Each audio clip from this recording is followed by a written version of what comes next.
Hi, this is Violet at the Eager Readers, and we're participating in another Fragment Friday hosted by Book Chic Club. Today I'm going to read to you from White Cat by Holly Black. This is the first book in the Curse Workers trilogy, which will eventually include Red Glove and Black Heart. I really enjoyed this book and look forward to reading the next two in this trilogy.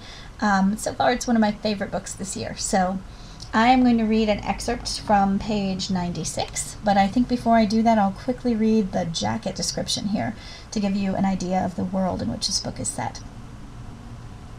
Castle comes from a family of curse workers, people who have the power to change your emotions, your memories, your luck, by the slightest touch of their hands. And since curse work is illegal, they're all criminals. Many become mobsters and con artists, but not Castle. He hasn't got magic. So he's an outsider, the straight kid in a crooked family.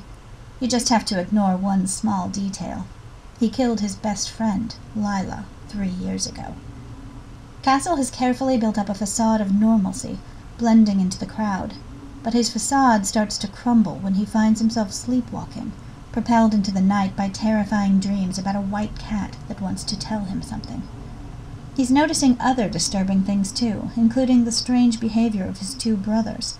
They are keeping secrets from him. As Castle begins to suspect he's part of a huge con game, he must unravel his past and his memories. To find out the truth, Castle will have to out-con the con men. So, I am going to read an excerpt from page 96, in which Castle is thinking about the nature of memory and recalling one particular memory of Lila from when they were 13. Memory is slippery.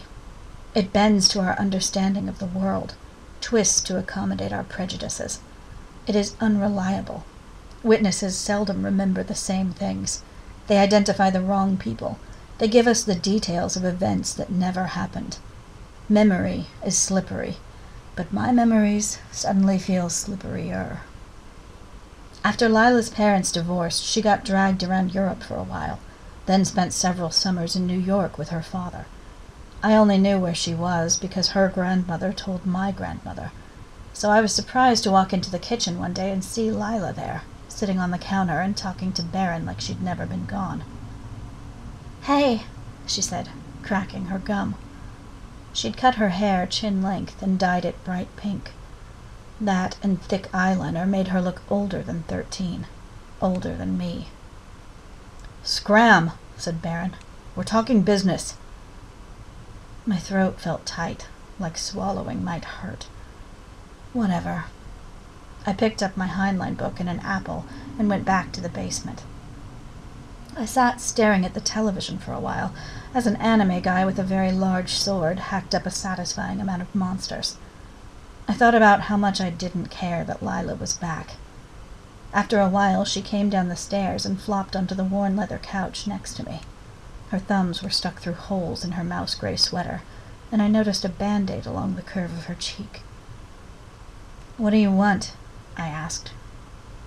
"To see you. What do you think?" She gestured to my book. "Is that good?"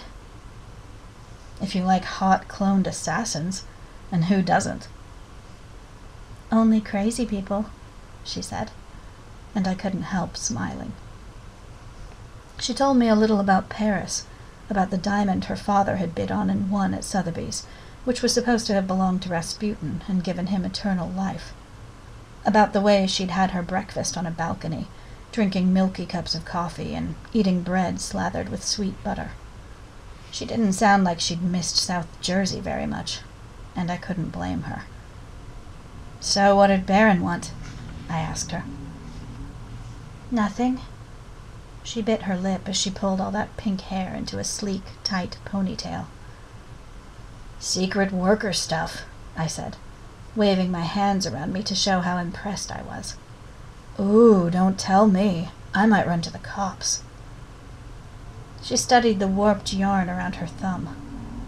"He says it's simple, just a couple of hours, and he promised me eternal devotion."